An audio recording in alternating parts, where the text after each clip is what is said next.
Hello साथियों, नमस्कार। कैसे हैं आप सब? आपका बहुत बहुत स्वागत है मेरे चैनल ज्ञान कुटुंब एकेडमी में।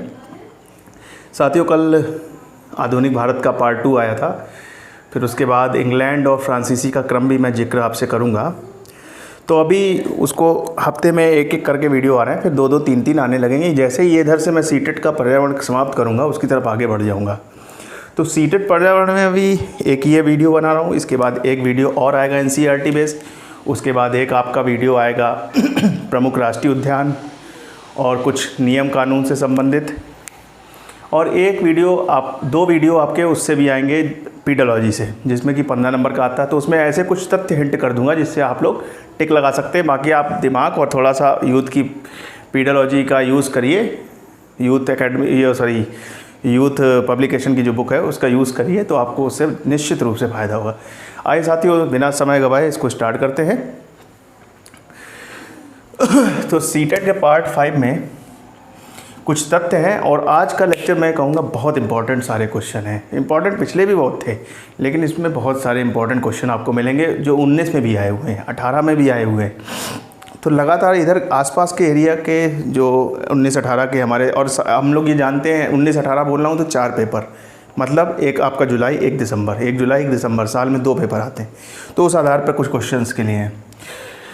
तो देखिए, पोचमपल्ली ज़िले का एक जिक्र है। वो कहाँ का है? आंध्र प्रदेश का है। कहाँ का ज़िला है वो? आंध्र प्रदेश का ज़िला है पोचमपल्ली, ठीक है। और इसकी क्या खासियत है? यहाँ पर ज़्यादातर बुनकर परिवार रहते थे। ये क्या करते थे? धागों की लड़ियाँ लाते थे, धागे निकाल के उनको क्या करते थे? उबालते थे, उसमें रंग डालते थे ताकि रंग सूखने पे सुखा के रंग उसमें चिपक जाए, फिर उसके कपड़े बनाते थे। तो बेसिकली कपड़े को बुनने का काम पोचमपल्ली के लोग करते थे, जो कि कहाँ पर है? आंध्र प्रदेश में। तो आपसे पूछा जा सकता है कि पोचमपल्ली आंध्र प्रदेश के लोगों का मुख्य व्यवसाय क्या था? बुनकर। पोचमपल्ली है कहाँ? आंध्र प्रदेश में, ठीक है। तो इंपॉर्टेंट तथ्य यहाँ से बनते हैं। और जब जो मैं बोल रहा हूँ वो क्वेश्चन आप चेक करिए, खुद आपको दिखेंगे क्वेश्चन आए हुए हैं। मैं देखिए गलत क्वेश्चन क्यों बताऊंगा? मैं आपको सिर्फ चिड़िया की आंख पे निशाना लगवाने आया हूँ। दुनिया भर का पढ़ा डालूँ और आए कुछ नहीं, तो उससे कोई फ़ायदा नहीं है, ठीक है ना। तो आइए दोस्तों, अबू धाबी क्या है? अबू धाबी के बारे में पूछा गया था। ये क्या, किस लिए फेमस है? रेत के टीले, रेगिस्तानी इलाका, बारिश कम होती है, तो रेत के टीले जो पाए जाते हैं वो तुम्हारे आपके कहाँ पाए जाते हैं? अबू धाबी इलाके में, ठीक है। अबू धाबी से संबंधित कुछ अन्य तथ्य, जैसे यहाँ की मुद्रा क्या है, यहाँ की भाषा क्या है, और वहाँ के लोग कपड़े कैसे पहनते हैं। तो मुद्रा यहाँ की क्या है? दिरहम है, और भाषा इसकी क्या है? अरबी। अरब साइड की कंट्री है, तो जाहिर सी बात है अरब के अंदर है। तो अबू धाबी क्या है? भाषा इसकी अरबी है, और मुद्रा यहाँ की क्या है? दिरहम है। ये याद रखिएगा, पूछा जा सकता है। तो ये BVI कर लीजिएगा इसको कि अबू धाबी की जो मुद्रा है दिरहम है, और ये भी इंपॉर्टेंट है, रेत का टीला पूछा गया एक बार। पहनावा क्या है? देखा होगा शेख लोग क्या पहनते हैं? ढीले ढाले सूती वस्त्र कपड़े पहने रहते हैं, ठीक है। तो ढीले ढाले सूती का वस्त्र पहनते हैं। और यहाँ पर क्या मिलता है? पेट्रोल। पेट्रोल भाई जानते हैं आप, जितनी भी तेल की खपत है वो अरब कंट्रीज़ जितनी भी हैं उधर साइड की, तो वहाँ तेल मिलता है आपका। ईरान जो भी सब है। तो अबू धाबी में पेट्रोल और खजूर के पेड़ भी पाए जाते हैं। रेतीला इलाका है तो खजूर के पेड़ पाए जाते हैं, ठीक है। आइए साथ आगे की तरफ बढ़ते हैं। मसालों का बगीचा। भारत का वह कौन सा प्रदेश है जिसको मसालों का बगीचा कहते हैं? और ये इंपॉर्टेंट GS के लिए भी है और सीटेट के लिए तो है ही है। मसालों का बगीचा जो है आपका केरल है। क्या है? केरल। मसाले जो सब जितने मसाले हम लोग देखते हैं सब्जी में वगैरह में पढ़ते हैं, सारे मसाले का जो बगीचा है, मसालों की खपत ज़्यादा होती है, इसलिए यहाँ पर केरल है। खपत क्या मतलब? वहाँ पर ज़्यादा पैदा होता है, मसाला उगाया जाता है, तो केरल है वो इलाका, ठीक है। आइए साथ आगे बढ़ते हैं। एक लेफ्टिनेंट कमांडर वहीदा फ्रिज्म के बारे में बताया गया है। ये पहली महिला थी जिसने परेड की कमान संभाली थी। महिला थी जिसने कि पूरी परेड की कमान संभाली थी। तो ये पूछा जा सकता है आपकी, वह कौन सी महिला थी जिसने लेफ्टिनेंट कमांडर वहीदा फ्रिज्म, ये नौसेना में क्या थी? डॉक्टर थी, लिखा हुआ है उसमें, आप पढ़ सकते हैं। और इसने क्या किया था? जो पूरी परेड थी उसकी कमान भी संभाली थी, और ये पहली महिला थी ऐसे करने वाली, ठीक है। तो इंपॉर्टेंट क्वेश्चन आपको खुद ही समझ में आ रहा होगा, पहली वाली तो सब इंपॉर्टेंट होते ही हैं और बुक में जिक्र है इसका तो याद रखिएगा। आइए लद्दाख का एक पोर्शन में आपको बता ही चुका हूँ कि वहाँ पर आपको बताया था लद्दाख में कि झूलेदार तार पाए जाते हैं जिससे नदी पार करने में यूज़ होते हैं। और पुल के बारे में एक और लिख लीजिएगा, वहाँ ही जोड़ लीजिएगा आप। मैं तो कहता हूँ लद्दाख के बारे में जहाँ लिखा है तो वहीं जोड़ लीजिए। लद्दाख में स्किटपो पुल पाया जाता है। स्किटपो पुल को वहाँ जो पुल हैं उसको बोलते हैं स्किटपो पुल, ठीक है।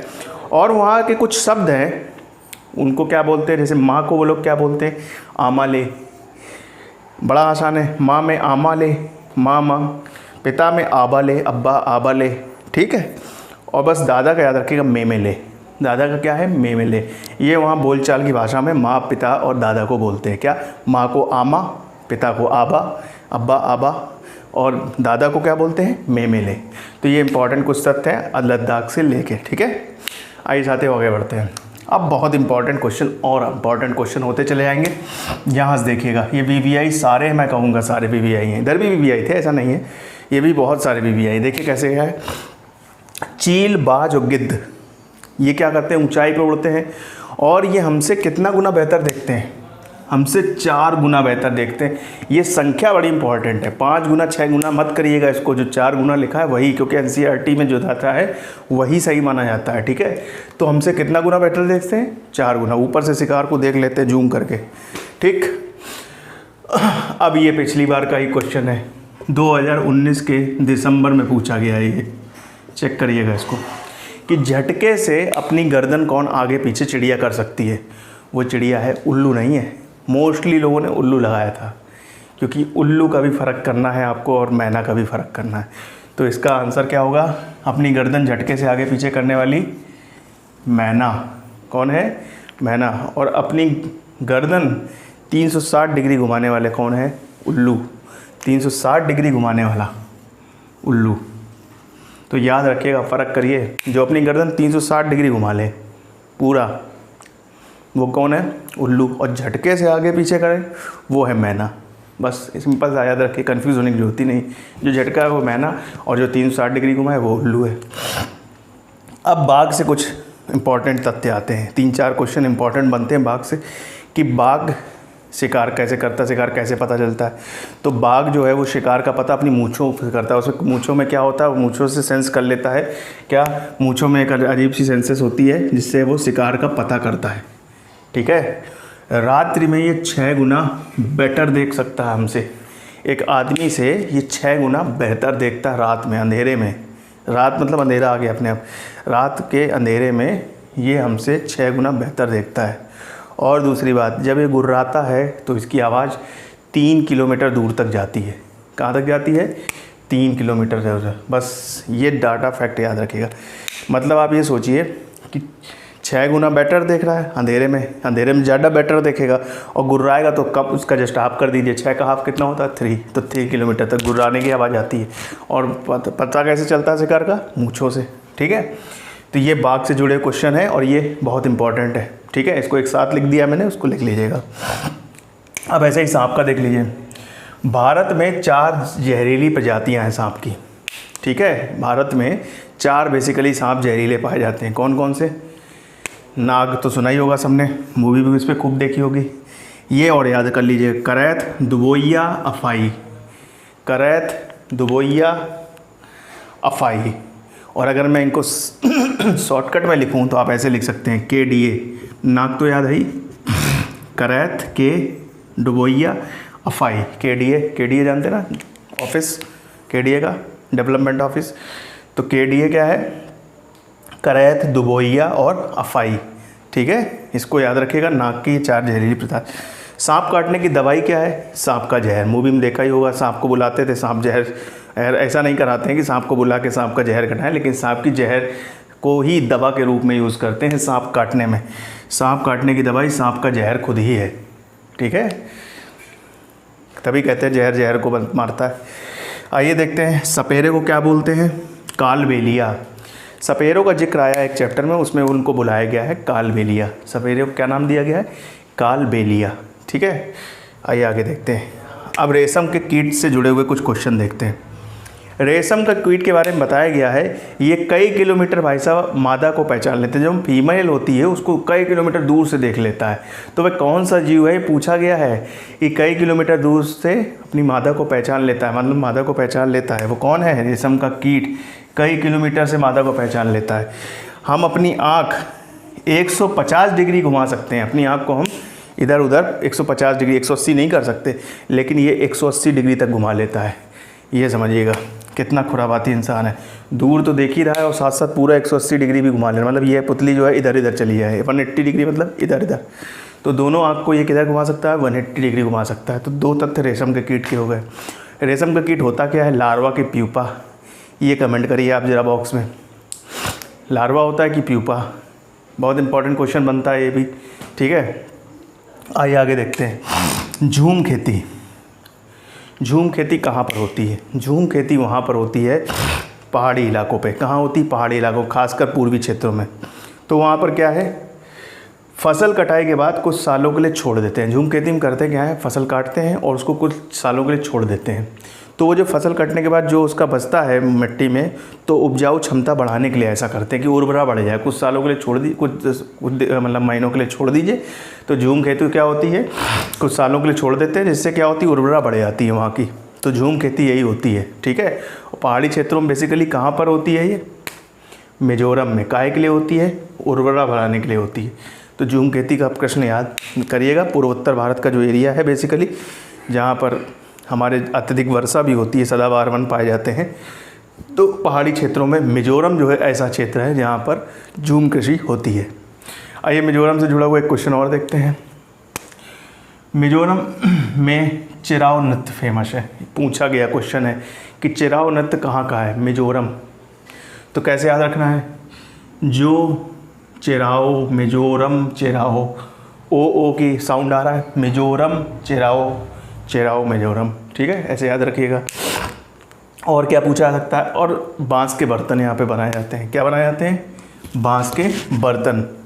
तो बांस के बर्तन कहाँ बनते हैं, मिजोरम में। बेसिकली होता क्या है, सदाबहार वन वहाँ पाए जाते, तो लंबे वाले वृक्ष पाए जाते हैं, बांस के वृक्ष वहाँ पर, तो उनका यूज़ बर्तन बनाने में भी करते हैं। तो मिजोरम में बांस के बर्तन भी बनाए जाते हैं। और कुछ चीज़ें देख लेते हैं।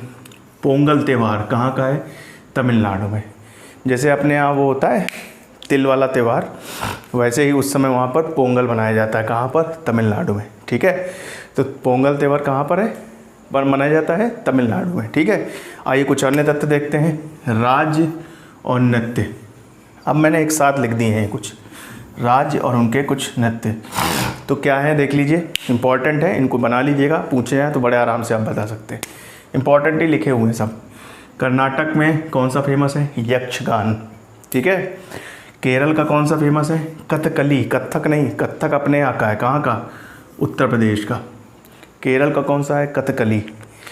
आंध्र प्रदेश का क्या है, कुचिपुड़ी या धीमसा, कुचिपुड़ी या धीमसा, यही सब भूलता है आदमी। आंध्र प्रदेश, कर्नाटक, केरल, उत्तर प्रदेश याद भी कर लेता है। कर्नाटक यक्षगान, आंध्र प्रदेश कुचिपुड़ी और धीमसा। तमिलनाडु का तो फेमस है ही, कौन सा, भारतनाट्यम, तमिलनाडु का है। नागालैंड का कौन सा है, बांस का नृत्य, बांस का नृत्य करते हैं वो लोग, बांस लेके, बड़े बड़े बांस लेके नाचते हैं। कहाँ पर नाचते हैं, नागालैंड में, ठीक है। बांस के बर्तन अगर पूछा जाए तो मिजोरम है, बांस का नृत्य अगर पूछा जाए तो नागालैंड। कन्फ्यूज मत होइएगा, ठीक है। आइए साथ आगे देखते हैं। बहुत इंपॉर्टेंट क्वेश्चन, कई बार पूछा गया और ये बायो के लिए भी इम्पॉर्टेंट है, ठीक है। आपके जूनियर में साइंस में भी ये पूछा जा सकता है कि भूख का पता मस्तिष्क के किस भाग से होता है। भूख का पता, कि हमें भूख लगी है कि नहीं लगी है, ये पता किससे चलता है, हाइपोथैलेमस माइंड में एक भाग होता है, उससे पता चलता है। मस्तिष्क के हाइपोथैलेमस का हमें मतलब जो इच्छा होती है करने की, खाने की, पीने की, ये इच्छा कहाँ से पता चलती है हमको, हाइपोथैलेमस से भूख का पता चलता है, ठीक है। बहुत इंपॉर्टेंट है, इसको याद रखिएगा, हाइपोथैलेमस, हाइपोथैलेमस। जीभ पर कितने प्रकार की, ये भी इंपॉर्टेंट क्वेश्चन है, 4 प्रकार की लगभग 900 ग्रंथियाँ पाई जाती हैं। जीभ में 4 प्रकार की 900 ग्रंथियाँ पाई जाती हैं, ये ध्यान रखिएगा। कितनी ग्रंथियाँ, 900 ग्रंथियाँ। सोचिए, जीभ इतनी से लगता नहीं, 900 ग्रंथियाँ पाई। चबाकर खाने से, अब इम्पॉर्टेंट क्वेश्चन आता है कि जो पाचन अपने शरीर में क्रिया होती है वो कहाँ शुरू होती है। जो पाचन क्रिया है वो अपने शरीर में कहाँ शुरू होती है साथियों, लार, मुख से शुरू होती है। और मुख में भी कहाँ से, लार से। लार क्या करती है, टाइलिन नाम का एक एंजाइम निकालती है, उससे क्या होता है, जो स्टार्च का पाचन है वो शुरू हो जाता है वहाँ से। स्टार्च को किस में बदल देती है, माल्टोज शर्करा में बदल देती है। तो ये तथ्य नोट कर लीजिएगा कि चबाकर खाने से क्या होता है, लार से निकला टाइलन स्टार्च को पचा देता है और किस में बदल देता है, माल्टोज शर्करा में, जो शरीर के लिए उपयोगी हो जाता है। ठीक है, आइए आगे देखते हैं। दांत। दांत का कौन सा, अपने पूरे शरीर में वो कौन सा हिस्सा है जो सबसे मजबूत है? कहा जाता है जबड़े की हड्डी सबसे मजबूत है। और जबड़े में दांत में कौन सा वो पार्ट है? वो है स्पैमल, आदि सा पैमल। स्पैमल, स्पैमल क्या है? सबसे कठोर है मानव शरीर का हिस्सा। तो पूछा जा सकता है मानव शरीर का सबसे कठोर भाग क्या है? स्पैमल। और स्पैमल क्या है? जिससे दांत बंधा होता है, ये स्पैमल हड्डी। ये काहे की बनी होती है? कैल्शियम फास्फेट की। कैल्शियम तो होता ही है हड्डी में, कैल्शियम फॉस्फेट की। ये इंपॉर्टेंट तथ्य है, इसको नोट करिएगा, कैल्शियम फॉस्फेट। ठीक है साथियों, आइए आगे बढ़ते हैं। हमारे पेट का तापमान कितना रहता है? हमारे पेट का तापमान रहता है 30 डिग्री, बैलेंस रहता है, ये याद रखिएगा। सर्दी हो चाहे गर्मी हो, पेट का तापमान कितना रहेगा? 30 डिग्री। अगर ये नहीं फिक्स रहेगा तो हमारे लिए विकट स्थितियाँ मौजूद हो जाएंगी। तो हमारे शरीर का तापमान कितना रहता है? 30 डिग्री सेल्सियस। पैर की एक तथ्य था, पूछा भी गया था एक बार कि हमारे, ये सब इंपॉर्टेंट क्वेश्चन है आज। क्या है? पैर की हड्डी का जो प्रश्न है कि पैर की हड्डी टूटने पर प्लास्टर 6 महीने के लिए बांधा जाता है। तो ये बेसिकली बुक में लिखा हुआ डाटा है, तो इसको सत्य मान के चलिएगा। और अब तो और जल्दी भी होने लगा है, तो इस पे जो लिखा था वो मैंने बताया हुआ है। इस पे बुक में 6 माह का लिखा हुआ है। तो ये जैसे कि भूख का पता, मस्तिष्क, सब आप इंपॉर्टेंट तथ्य मान के चलिए और इसको अच्छे से पढ़िएगा, आपको बहुत फ़ायदा करेगा। और बहुत इंपॉर्टेंट क्वेश्चन है ये, 2018-19 में आए हुए। तो साथियों, अगले एक और पार्ट में मैं NCERT कुछ तथ्य बताऊंगा, उसके बाद उसको समाप्त करूंगा। राष्ट्रीय उद्यान और कुछ ज़रूरी नियम कानून आते हैं, वन कानून, जंगल कानून, ये सब आपको बताऊँगा। तो साथियों, मिलते हैं अगले पार्ट में। तब तक अपना ध्यान रखिए, माता पिता का ध्यान रखिए और भारत माता का ध्यान रखिए। जय हिंद, जय भारत।